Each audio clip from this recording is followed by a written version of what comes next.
The views, thoughts, and opinions expressed in this podcast belong solely to the author and his guests. The author makes no representations as to the accuracy, completeness, or validity of anything discussed and will not be responsible for any errors or omissions contained therein. This podcast does not constitute as professional advice. Brought to you by Sunshine Legal, Albuquerque's premier LGBTQ legal resource. Sunshine Legal, serving ABQs LGBTQ.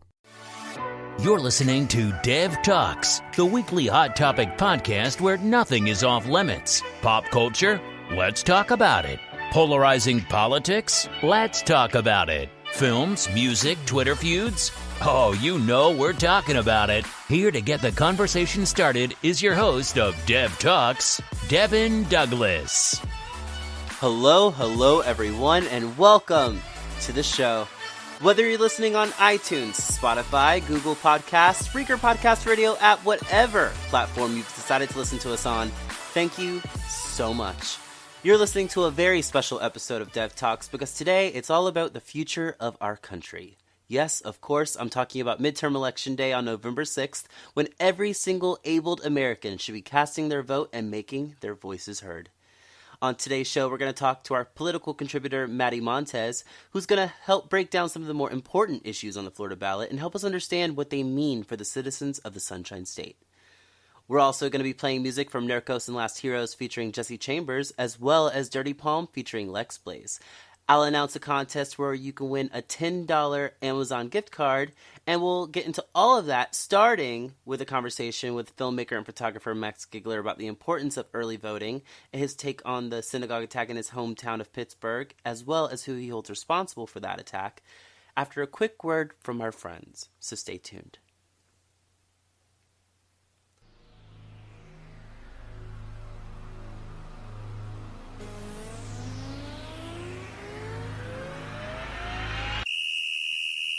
Football isn't just throwing a ball around. Football is hard work and dedication. Football is loyalty to your team and those that support them. Football is rising to the challenge. To us, football is more than just a game. Football is a fact of life. And if you agree, you should be listening to Between the Pylons on TDR every Wednesday on Spreaker and Spotify. And tuning into Between the Pylons Fantasy Friday Live on Facebook Live every Friday night at 8 p.m. Eastern Standard Time. Don't spend your time listening to the analysts that get paid big bucks to make all these key decisions week to week. Spend your time with us. Between the Pylons, here because we love it. We're on with Max, a filmmaker and photographer currently residing in Texas. Max, why is voting and voting early so important to you? Well, originally I was going to do it out of convenience's sake, and then someone started mailing pipe bombs to CNN and the Obama family and a number of other people, and so I was like, wow, okay. Something tells me between now and election day, like things are going to ramp up. In election day itself, I frankly, I think something's going to happen. I think it might not be safe. I think people should still go out and vote on election day if that's when they plan to do it. But I think voting early is a good idea because I think there will be people one way or the other who are going to try to get you to not vote in some way, whether it's through threats, whether it's through the president said something about sending people to guard the polling machines, which just sounds like a great way to make sure that minorities can't get in, given his track record. And basically, you can avoid all that if you vote early. If something goes wrong, then you'd have a shot of trying again. Yeah, so I think that's why it's important to vote early. What would you say to people who think that their vote doesn't matter? I would say that I understand where they're coming from because we do have an electoral college, and I'm not really a fan of that. But it does matter because these races seem to come down to a handful of votes at times, and so I think every vote does count. when you get down to something like that. I mean, you also have people who are just going to say, oh, well, one party, both parties are the same. Well, one party is, advocating for hatred against, women, minorities, the queer community, especially trans people. And the other party is not doing that. And I say this as someone who's actually an independent. I'm not a Democrat. I'm registered as an independent. But, like I said, one of these parties is trying as hard as they can to make the world a terrible place to be. And the other one is far from perfect, but they're not going out of their way to shut people out. If you go back to Election Day 2016 and what happened there, and, Trump ran on a platform of hate, and that emboldened people, and I know several people who had been attacked or harassed either on or out right after Election Day. And, and these were people who were either queer or they were people of color. And yeah, he emboldened anyone who's had hatred in their heart for, this group or that group. He basically said, yeah, no, this is okay. Look at me. I got voted president. And, I'm clearly not a fan of immigrants or of women or, I'm just going to sign whatever the Republicans put in front of me because I don't care.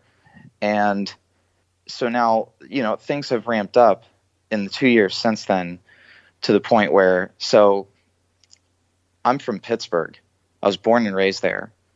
And Pittsburgh was just the site of the largest anti-Semitic massacre in the history of this country. 11 people were murdered in the borough that my parents lived in before they had me, actually. And I know people who live blocks away from that synagogue. And Pittsburgh is not a city that I ever thought in a million years would be the site of a terrorist attack. I thought, oh, well, they'll go for New York or Chicago or Los Angeles. Like Pittsburgh is, it's a great city, but it's just not the one you would think of. And I now live in Austin, Texas, which is also a place that I would never in a million years think would be the host of a terrorist attack. And earlier this year, there were bombings. There were bombs being sent to people in packages, and people died.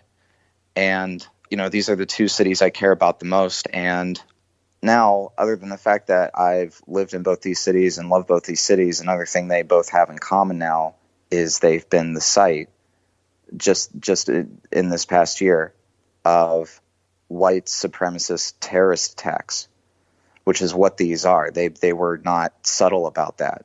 People want to say that they weren't politically motivated, but I mean, they if you read up on it, they were.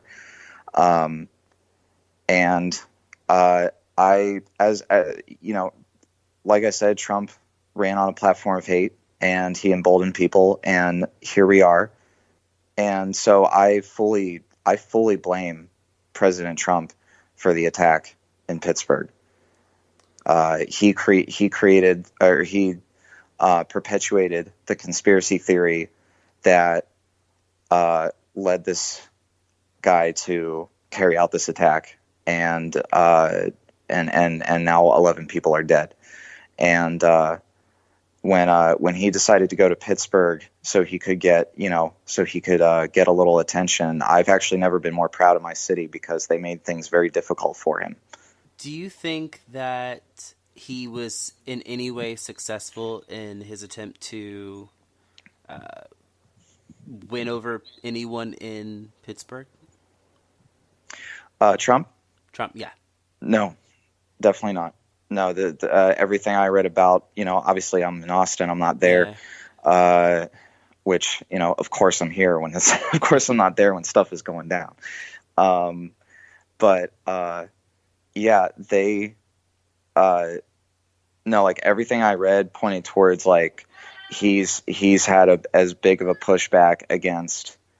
I've never heard of another city pushing back against him as much as Pittsburgh did. You know, sure, like every city he goes, there's going to be people who are deeply upset that he will be there, but with Pittsburgh, from what I understand, it was to the point where, I mean, they had to keep rerouting the car that he was in because people were just blocking the streets because of just how much they wanted to let him know that he was not welcome there. Yeah. And I think the vast majority of people saw it for what it was, because one of the only things Trump cares about in this world is getting in front of cameras, and this was an opportunity for him to do that. And I think a lot of people in Pittsburgh probably, from what I can tell, feel that he at least bears some responsibility for this. So, yeah, like I mean, I really don't think that his coming to Pittsburgh had any effect at all outside of just pissing people off. I mean, understandably, I think they were pretty direct in, you know, letting him know before he got there that he was not welcome there. Oh yeah, when someone told me he was going to Pittsburgh, I was furious because I just didn't want him in my city. And I just thought I just couldn't stop thinking about how incredibly disgusting, you know, these people are dead, and you are not going there, you know, to honor them. You're going there so you can get in front of cameras and make the whole situation about you. That's what he does every time. No matter how tragic the scenario. And I was so upset that he was going there. And then when I heard about what happened when he got there, where he was just very much made, you know, aware that he was not welcome there as much as ever in his life, that's when I was like, wow, I've never been more proud of Pittsburgh. I mean, you know what? I'm glad he went, because it gave the city I was raised in a chance to let their voices show what they're made of. Yeah. As a white male, what do you see your role being within the resistance in this Me Too, Black Lives Matter era? That's a loaded question, I know. No, it's actually a very good one. I think my role is to listen and to help. And I think that's pretty much it. Yeah, I think that's pretty much it. It really is that. It really is that simple. I mean, a lot of people don't get it, but yeah, people have a hard time wrapping their head around simple concepts. You know, and I don't know. I don't know if it's people's need to make it all about themselves, or not wanting to do any sort of soul searching or introspection. But yeah, man, people just don't want to hear it. They don't want to hear that, you know, that people are having problems, or that, you know, people who don't quite look like them are still suffering after all this time. And they, you know, they don't want to feel like they maybe are partially they're gonna feel like they're maybe partially responsible potentially, and they don't want that, you know, like it's I think maybe that's what it comes down to, is like a responsibility to make things better. And maybe that's such a scary concept for people that they just can't handle it. Yeah. I mean, I think it's wonderful that you seem to get it. Thank you. Do you want to plug any social media, any? Let's see. So I'm working on a web series right now called #20something. And you can find me on Twitter at Max Gigler. That's Gigler. And you can find me on Instagram also, Max Gigler, Gigler. I got my photography up there. I think that's it for now. Thank you for joining me. Of course. I would love to have you back on. Yeah. And yes, I would. And yes, I would love to come back on sometime. We'll be right back with Maddie Montez to help break down the 2018 Florida ballot. But first, some music. Here's Nurko and Last Heroes featuring Jesse Chambers with Promise Me.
We're back and we're being joined by Florida voter and political junkie Maddie Montez, who's here to help us break down the 2018 Florida ballot and help us understand some of these proposed amendments and exactly what they mean for Florida voters.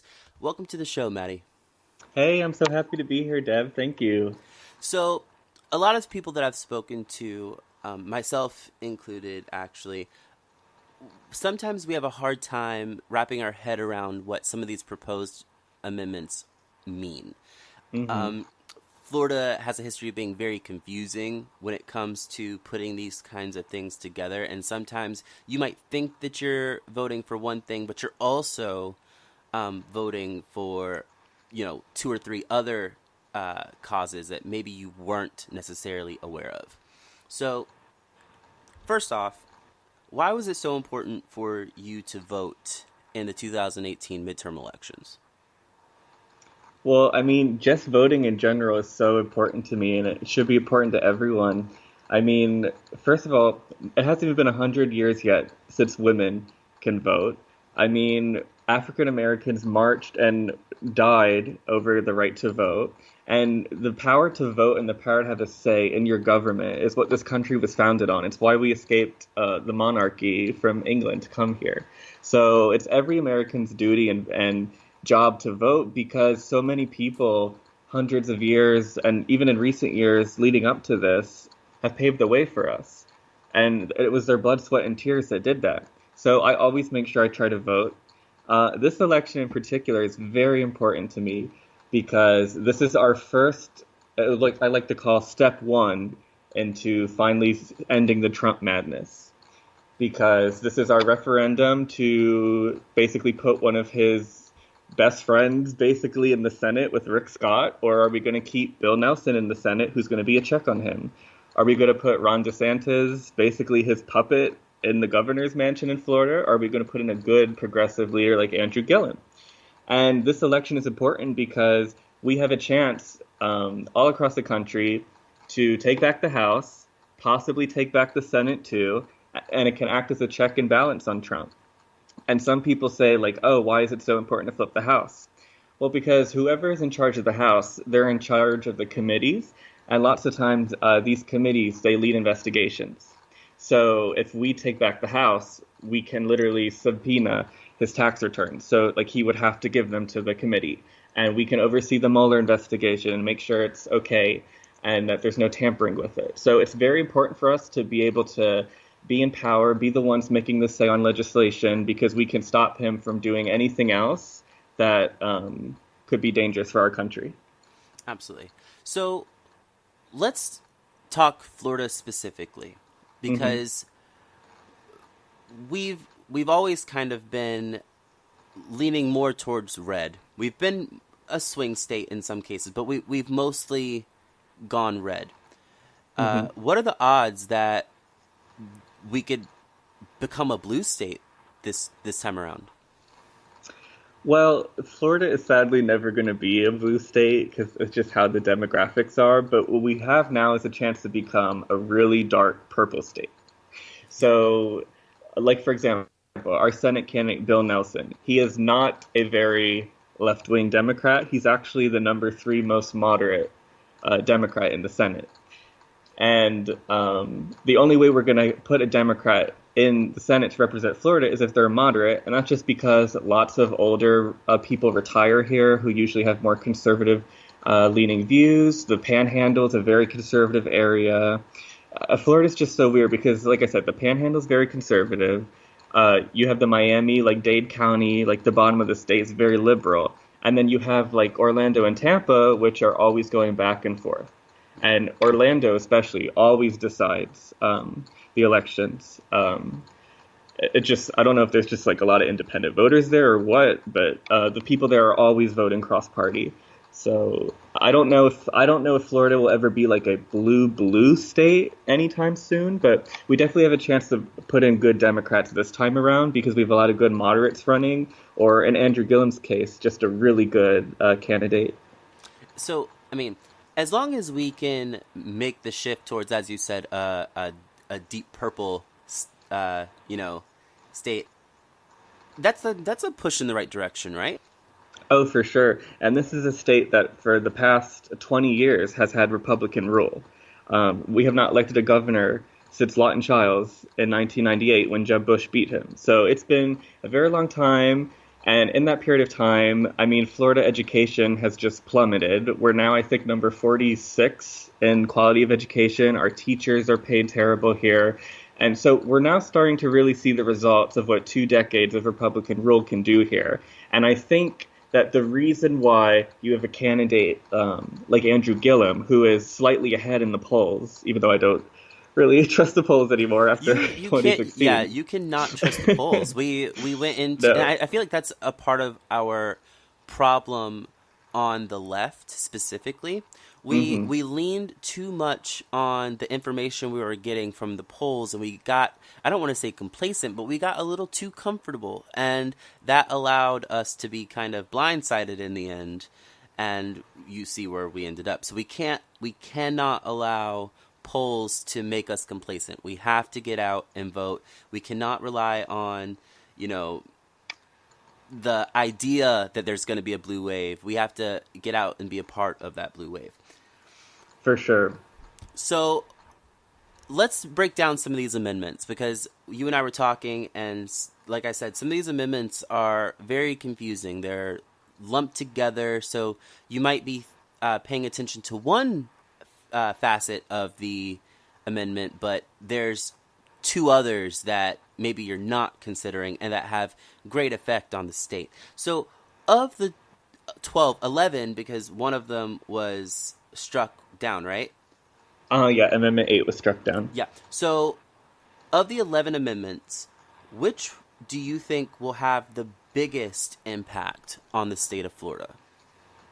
So there's 3 really big amendments that are getting the most press, and they're actually having ads ran about them. Every day I see them. The first one I want to point out because it's a very personal to me, because I have a lot of empathy for these people, and because we're only one of 3 states that does this. But Amendment 4 is basically restoring voting rights to nonviolent and non-sex crime felons.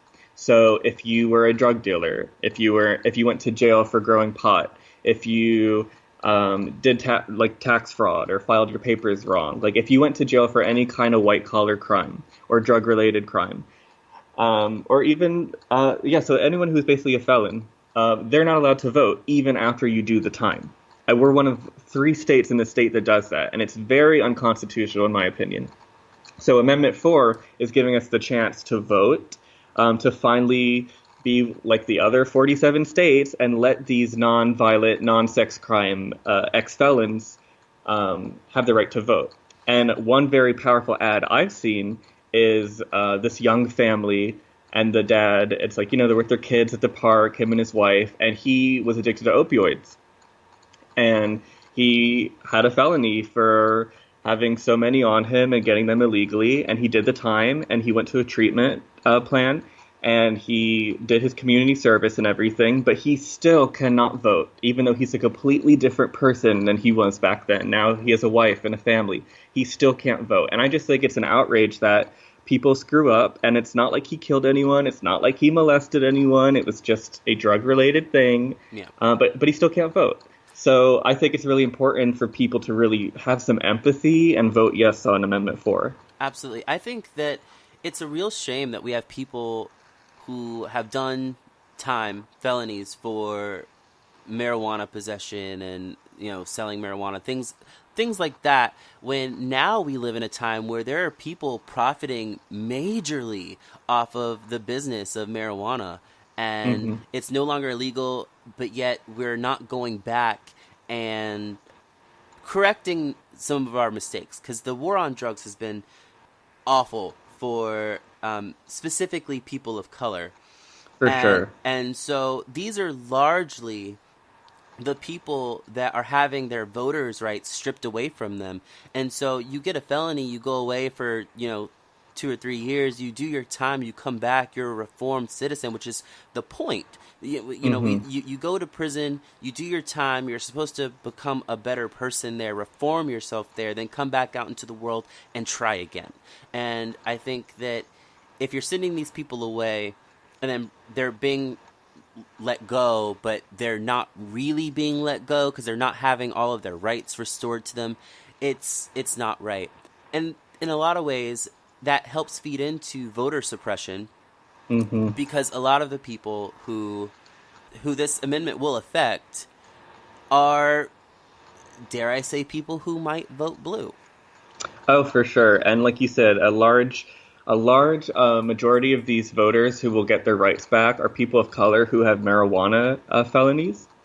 And, people of color usually tend to vote blue because they look it's in their best interest. Yes, exactly. Like, I mean, I don't know how to say this in a nice way, but the other side doesn't really have their best interest at heart. I'll say it for you. It's my show, so I'll say it for you. I'm not afraid. Black people of color in general, no, but black people specifically, have more or less always voted in their own best interest.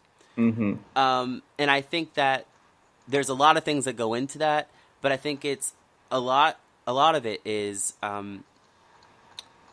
they recognize when someone is going to be looking out for them and when someone's just paying them lip service.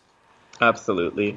And I think that restoring voting rights could be key, actually, in eventually turning Florida into a blue state. Oh, for sure. And like to the people listening to this, if you wonder how can a state have the same party in power for 20 years, this thing was a big part of that because a lot of these people couldn't vote in these elections, and it's all voter disenfranchisement, and it's just a mess. Besides Amendment 4, what other amendments should people be on the lookout for? Yeah, so the second most popular amendment, where you're going to see a lot of ads on these on your social media, on TV, even billboards in the state, is Amendment 3. And Amendment 3 is basically giving people the right to vote on gambling and opening up casinos in the state. So here's my 2 cents on this. And I don't know if I'm even in the popular opinion on this issue, but there's a gray area with this. So the ads they're running are like really cute, showing people in states, and it's like people who live in blue states like California vote on this, and people in red states like Texas vote on this, so why don't we have this here in Florida? Well, when you look about the funding behind this amendment and everything, this is being pushed a lot by Disney and the Seminole Indian tribe, because both of them own a lot of stake in the casinos and gambling community in the state. And this would make it so much harder for them to have competition. Because essentially what this amendment says is, if someone wants to open up a casino in Miami, the entire state has to vote for it. And my 2 cents is, why does someone in the Panhandle get to decide if a casino should open in Miami? Why shouldn't that be done at the local level, their local government? And I feel like there is a bit of a... And it's sad because I actually do think this will pass because it's gotten so many positive ads that are effective. But I think it's a bit of a scam, and Disney's always 2 steps ahead. They're very powerful in the state, and I just think it's a way to stop any kind of independent casinos from opening up in the state. I don't get why we have to vote on it, because I just feel like it should be a local issue. Absolutely. I feel like even people on the right would agree with what you're saying. I mean, at least they should. Okay, so now we're not allowed to dictate what happens in our city anymore.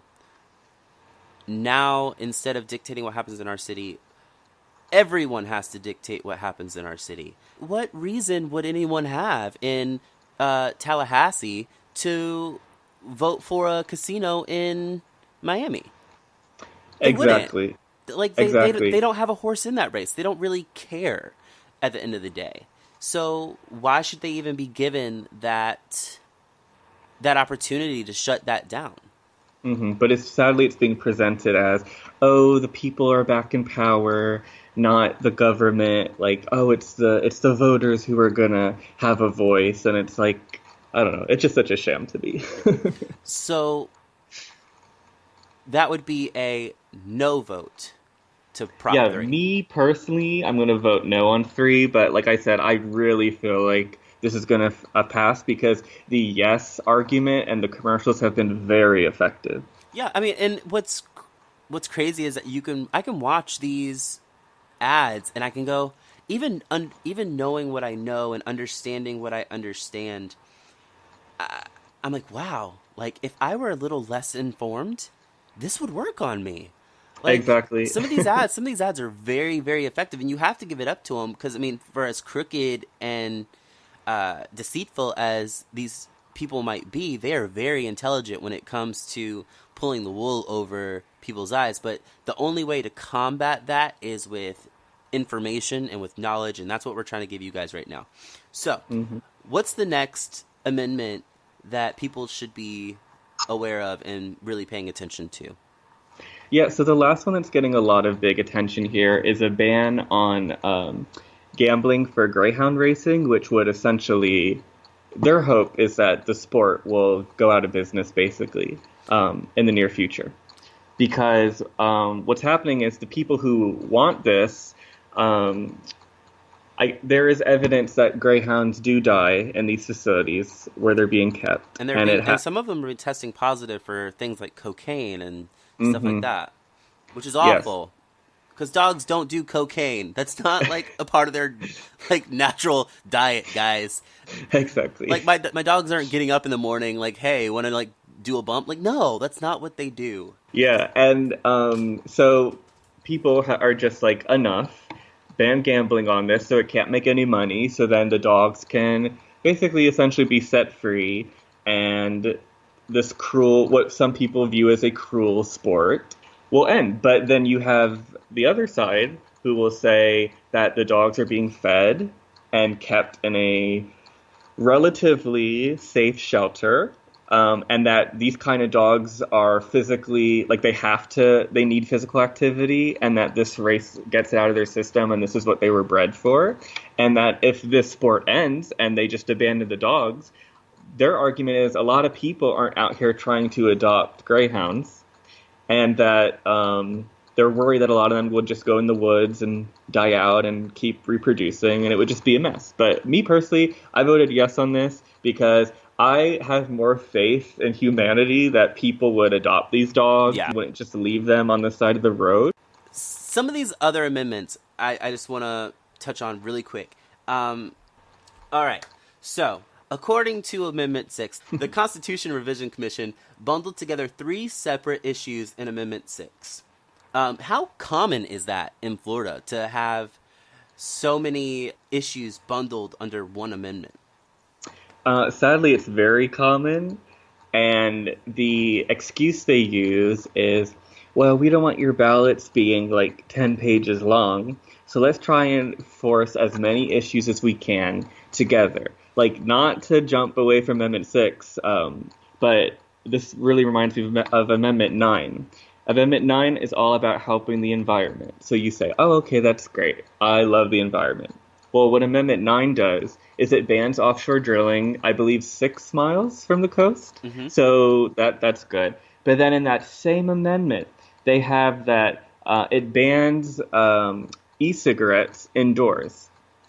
Yeah. For employers, that they can legally be allowed to do that. So it's like, if you're like a hipster environmental junkie and you're like, yeah, like stop offshore drilling, but then I also like my vape pen, like, how are you going to vote on this? Exactly. And so, go ahead. Oh, I was just going to say, so what a lot of people are doing is they're saying, like, sorry, e-cigarette people, like, you can go outside like normal cigarette smokers because I want my ban on offshore drilling. And sadly, I think this one has a good chance of passing, and it's unfair. But this committee is, I mean, they're very sketchy with how they do this. Do you think that a lot of this is done intentionally to kind of railroad certain groups? Oh, 100%. Like, especially Amendment 9, what I just talked about, for sure. Because they knew the e-cigarette thing would never pass on its own. So they do this on purpose to try and get you to do 2 in 1 and get your ban on offshore drilling and get rid of the e-cigarette smoking indoors as well. Would it be in the Florida voters' best interest to vote no on an amendment like 6 and have them reintroduce this, next time around, maybe with a little more clarity and perhaps with less issues attached to it? Yes, absolutely. Because I don't understand what first of all, raising the retirement age for judges is awful, in my opinion. Because lots of these judges are old and out of touch anyways. At 70, I don't think they need to stay in at 75. I want new blood. I think the better the new blood you have in politics and law, the better. Absolutely. And, I don't understand what our country's fascination with old people maintaining power is. We can't have someone who was around in 1940 continue making the rules and regulations for people in 2018. We're a completely different breed of people. Exactly. And just real quick to that point, we've talked a lot about marijuana-related felonies and crimes that are holding people back. This generation that's older views that drug in a more negative way than our generation does. So if you have someone on the bench deciding how strong someone's sentencing should be, that's not going to work in that person's favor just because of their life experience and their age. Exactly. There's one more amendment I just want to mention very, very briefly. Number 12, which is basically, it's a 6-year ban on lobbying. So after you get out of office, you can't start working as a lobbyist for any organization for 6 years to separate your time from being in office. And what I find hilarious about this, and I hope everyone will vote yes on this, is that both the Florida Republican Party and Florida Democrat Party magically have reasons why we should vote against that. Magically saying why, that hurts us. That's actually bad to have a ban on lobbying. So if you're someone who doesn't like the establishment, no matter what your ideology is, and this is something where us normal people can agree on, where I feel like both sides can come together, vote yes on 12, because I think it's hilarious that both sides are like, oh, don't vote for this, when in reality it's a good thing to have that 6-year ban. Absolutely.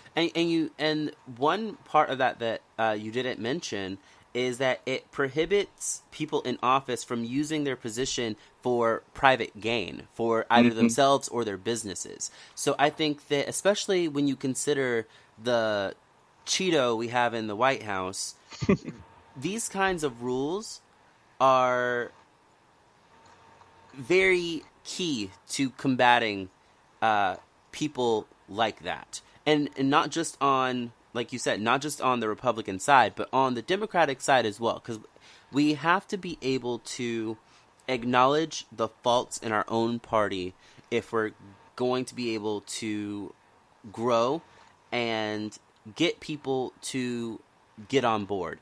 Because if we sit here and say, oh, the right is this, the right is that, they're, corrupt and blah, blah, blah, but then we don't call out the people on our side doing similar things, that makes us no better than them. And then we're just like them. Exactly. So I agree. Everyone across the board should be in agreement that voting yes on this is the right thing to do. Because corruption happens on both sides. And this is the one state where the people can rein back the politicians and check them. Exactly. So, really quick, we're going to talk about Bill Nelson and Andrew Gillum. And so, let's start with Bill Nelson. He's been in Washington for a while. Why should we keep him there? Why is it so important to keep him there? Yeah, so for me personally, I usually don't like when people are incumbents for literally decades, because I always think it's good to have new blood. Absolutely. But Bill Nelson is a very rare kind of politician in that he is constantly fighting for the state's best interests.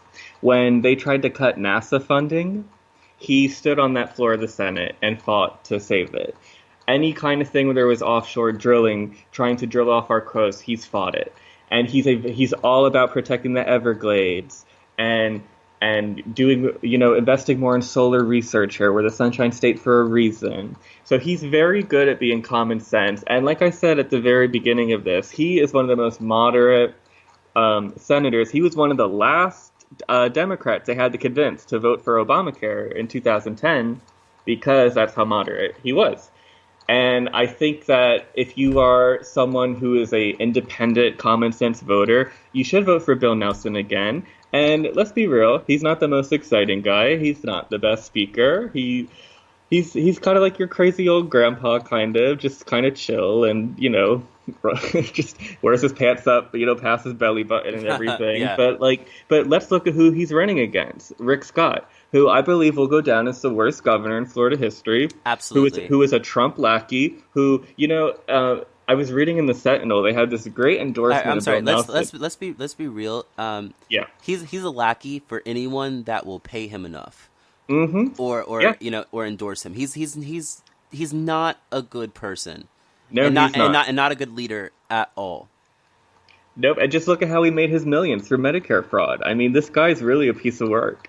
And it's funny because now he's magically Rick the moderate, Rick the independent, Rick the common sense solution Scott. Like, where was this all these 8 years? I mean, it's just amazing to me how he could run these ads acting like he was always in favor of covering people with pre-existing conditions, and he was always for gun control legislation. And it's just hilarious to me because it's an election year, and people need to wake up and see that this is politics at its worst, and that one guy has walked that fine line of being a good purple senator for a purple state, and another guy is a fringe right-wing lunatic. I mean, I don't know what else to say to that because I agree 150%.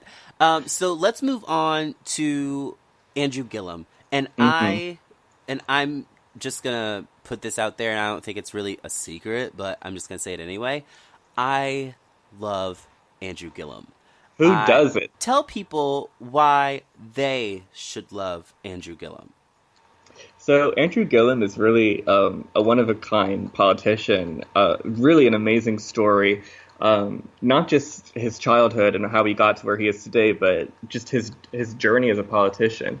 I mean, he was the first person in his family, and I think maybe only, to attend college, and definitely the first to graduate from high school, too. And that was from the support of his grandma, making sure he didn't get involved with any gangs or, make sure he respected his teachers and put education first. And I literally have family members who were with him at the SGA in his college, the Student Government Association. And they said he was just a nice guy, always acknowledging people, always trying to help, always trying to make a difference in whatever community he was in that moment. And he's just a really stand-up guy. So I guess you could say he talks the talk and he walks the walk. Yes, which is such a rare thing to see nowadays. And just as someone who's a political junkie, he amazes me because, when he announced he was running, he had this very powerful ad. I don't know if anyone remembers seeing it. It was like a couple minutes long. I remember seeing that and being like, wow, like I'm not planning on voting for him in the primary because I always liked Glenn Graham. But I said, but that's a very effective ad. And every single poll for those 18 months of that primary campaign, he was in third or fourth place. I think he was in second. Yeah. He was never in first place one time. And he came through. And the day of the election, he won by 1.5 points. In Florida, you don't win elections by more than 1 point. And he won by 1.5. And nobody called it. Nobody saw it coming because he has... this might be crazy what I'm about to say, but I believe his grassroots organizing was better than 2008 Obama's. Okay, so you and I, we see eye to eye on this, because I was literally just about to say the same thing. I have not seen a grassroots campaign done like his in, I don't think, like, my entire adult life. Like, since I've been paying attention to politics, I don't think I've seen anything like it. One thing I want to bring up, and we could talk just very, very, very, very briefly about Ron DeSantis, because he's awful and people should know that. But one moment that I think was pivotal for a lot of people came during the debate they had. And Andrew Gillum has such a way with words. It was the equivalent of a bless your heart. They were discussing Ron DeSantis and some of his dog whistles, some of his racist dog whistles. And Andrew says, well, I'm not saying Mr. DeSantis is a racist. I'm just saying that the racist believe he's a racist. And the way he phrased that was so perfectly done, because it was like he was right. He didn't call him a racist, but he did acknowledge that the most racist base of the Republican Party believe that he's with them and that he agrees with them. And so while it might not be in his heart to be a racist, the things that he's saying and the things that he's doing and the causes that he's supporting certainly send that message. Oh yeah, that line he did at the debate, like my jaw dropped, because I was just like, finally a Democrat of color stands up for themselves against a white guy who's using dog whistles the entire campaign. Yeah. Like I loved it, because let's remember, the first day of this campaign, he went on air and said, we don't need him to monkey up this state. Yeah. I have never in my life heard or used such a phrase in my entire life. I've never heard anyone say monkey it up. We all knew what the intent was. It was a dog whistle. And his base heard it loud and clear, but unfortunately everyone else did too. Yes, and I truly believe that moment is why you have so many independents siding with Andrew Gillum, where independents the past, like I said, almost every governor's race have sided with the Republican candidate. And I think they're siding with him because they're like, you know what, maybe I don't agree with him on everything policy-wise, but I think he's a good leader, he has good character, and I can't vote for a racist. Absolutely. And back to that debate moment real quick. The reason why I was so happy and relieved to hear it is because I feel like if you are a Democrat and you are a person of color, there's always this, it's like you can't call out if something that your white Republican male opponent says is racist, because then Fox News will say, oh, you're playing the race card. Absolutely. Or, oh, you just think all Republicans are racist. You just think they're all this and they're all that. And he did it so eloquently, where he stood up for himself without giving them that red meat of like, oh, look, he's just playing the race card. Yeah. He just said, I think the racists think you're a racist. And that is the most eloquent way of saying, yes, Ron DeSantis, you are a racist. Absolutely. And it works. And if the Republican Party doesn't want to have this stigma of being racist attached to them, here's an idea. Come up with some policy that don't push racist and, bigoted ideals. And you won't have that problem. I feel like it's really just that simple. Hopefully, the state of Florida will learn from past mistakes and will get out and vote in large numbers, vote blue, and will take back the state of Florida. I really hope so. Yeah. Thank you so much for joining me. I really appreciate you coming on. Tell everyone where they can find you on Twitter. Oh, well, thank you so much, Deb. You've been a great host, and this is a great show. You can follow me at Maddie Monsters with a Z on the end on Twitter. And just thank you again for having me. All right, it's time for some more music. Here's Dirty Palm featuring Lex Blaze. It's Freak Show on Dev Talks.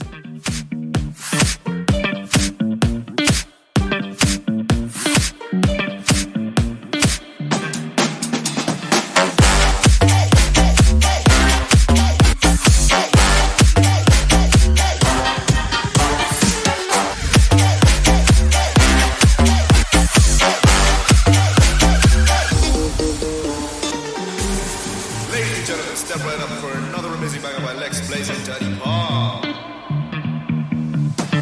Touchdown to Heathrow, DP and me, bro. About to hit the club and turn the shit to a freak show. Look through the peephole, everybody geek, yo. Need to get girl with an extremely see six midgets that be fighting, juggling. Maybe it's just me, cause my mind is struggling. Babes, boyfriend is acting like a clown. Know what's going down every time that we in town. Take a look through the peephole, yo. Everybody's getting geek, bro. Stop the hate and let them leaks know that we turn the club into a freak show. Turn the club to a freak show. Turn the club to a freak show. Turn the club, yeah, we turn the club to a freak show.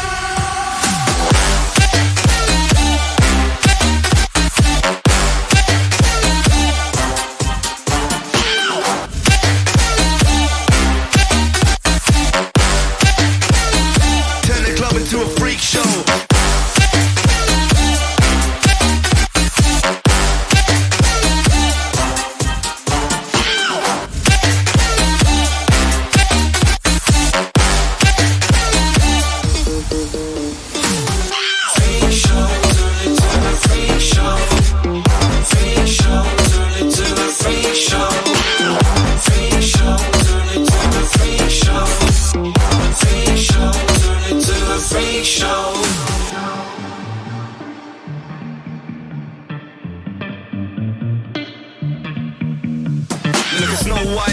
rotten apples. Dirty bass that be coming at you. Roller coasters like a supernova. I'm the ringmaster, this my tabernacle. See you screaming, I'm like, what for? Oh, you pop? Yeah, I got popcorn. I been wake up on the wrong lawn, so we won't stop. It's a lost cause. Take a look through the peephole. Yo, everybody's getting geek, bro. Stop the hate and let them leaks know that we turn the club into a freak show. Turn the club to a freak show. Turn the club to a freak show. Turn the club, yeah, we turn the club to a freak show.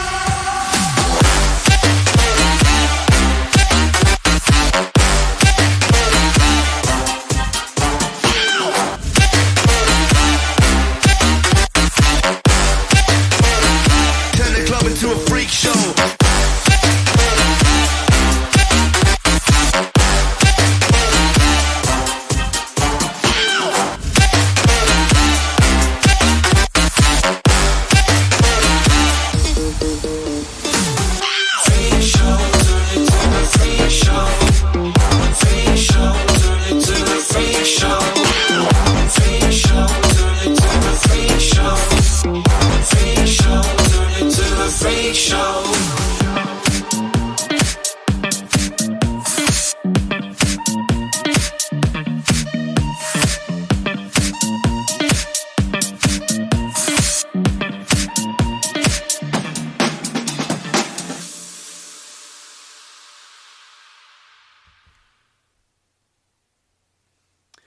That was Dirty Palm featuring Lex Blaze with Freak Show. All episode we've been stressing the importance of voting and voting early, and we could not stress that enough. It is so important to use your right to vote. There was once a time when groups of people in this country did not have those rights, and now that we do, it's so important that we utilize those to their fullest extent. Our government starts at the local level. These midterm elections are so important. If you don't like the way this country has been running for the last 2 years, this is our chance to course correct. And if you have enjoyed the way this country has been going, which I don't see how you possibly could, but if you do enjoy the way this country is running, you have a chance to keep it that way. Get out and vote. It doesn't matter whether you're a Democrat, Independent, or Republican. Use your right to vote. If the future of our country being on the line isn't enough motivation for you, we're going to be running a Twitter contest this week. All you have to do is follow me on Twitter at ThatDamnDevin and send me a picture of you with your I voted sticker. That's right. All you have to do is follow me on Twitter at ThatDamnDevin. Send a picture of you with your I voted sticker, and you'll automatically be entered for a chance to win a $10 Amazon gift card. We'll announce the winner on Twitter this week after the election, of course. And yeah, it's really that simple, you guys. It's very important that we put people we trust and we know will look out for us in power. You know, there's a saying that with great power comes great responsibility, and we have to make sure that the people that we're trusting to run our country are responsible enough to handle the power that we're giving them. So, if we didn't cover something in this episode that you're still unfamiliar with, educate yourself. Look it up. The internet is a wonderful resource. Learn about the amendments, learn about what's going on in your state, in your city, and vote. Because nothing will change unless you do. To those of you who say that your vote doesn't count, maybe it doesn't. But maybe it does. And all this time, you're sitting on the sidelines, watching things unfold, and never once getting yourself in the game. Get off the sidelines, suit up, and let's get to work. Let's get our country back on track. That's going to do it for today's episode. Thank you to Max Giggler for joining me, as well as Maddie Montez for helping to break down the 2018 Florida ballot for us. Be sure to join us next week for more great conversation. You can follow us on Spreaker Podcast Radio, Spotify, iTunes, and Google Podcasts. If you follow us on Google Podcasts and iTunes, be sure to leave us a review. It helps the show tremendously. It lets us know what you enjoy about the show and what you don't. And it helps us to continue to improve for you, because that's all we're setting out to do. So, until next time, take care and keep talking. Thanks for listening to Dev Talks. Get the latest Dev Talks news and info by subscribing to the show's Facebook page at Dev Talks Podcast and by following the show on Spreaker Podcast Radio, YouTube, and Spotify for new episodes every week. This has been Dev Talks, a production of TDR.